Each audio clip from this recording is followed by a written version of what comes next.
דרך מיוחדת מאוד. יאללה, מספיק, איך אומרים, אני צועק ופותר את הבעיות. זה הרי לא דבר רגיל ונורמלי. בדרך כלל בצעקות לא פותרים.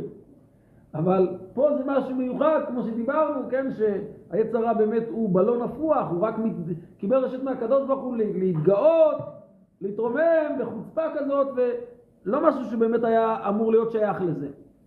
אלא, ולכן, על ידי שאני צועק עליו ומבטש אותו ומשפיל אותו, אז כל הגסות שלו נעלמת, ואז הוא משחרר אותי ומפסיק להפריע לי, ואז מתפרץ הנקודה האמיתית שבי, העניין שההתבוננות שעשיתי וכו' וכו' וכו'.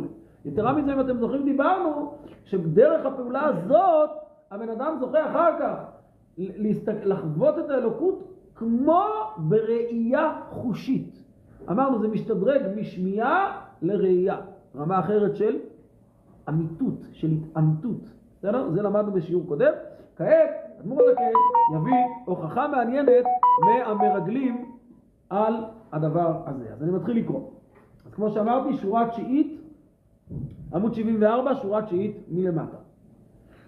וכמו שמצינו דבר זה מפורש בתורה, גבי מרגלים, בסיפור של המרגלים, כולכם זוכרים שמשה רבינו, התורה מתארת בפרשת שלח, שולח מרגלים, 12 מרגלים לארץ ישראל, לבדוק, לטור את הארץ, לראות יש בה עץ עם מים וכו' וכו', כן?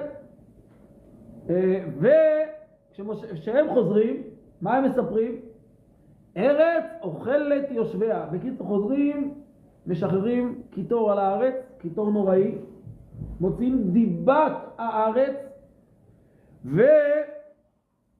וזה גורם לאירוע טרגי. האירוע הזה היה בתשעה באב, וזה גורם לאירוע טרגי שהקדוש ברוך הוא גוזר גזרה שכל אותו דור נשאר במדבר, כל אותו דור נשאר במדבר, והכניסה של עם ישראל לארץ התעכבה ב-40 שנה. ב-40 שנה התעכבה.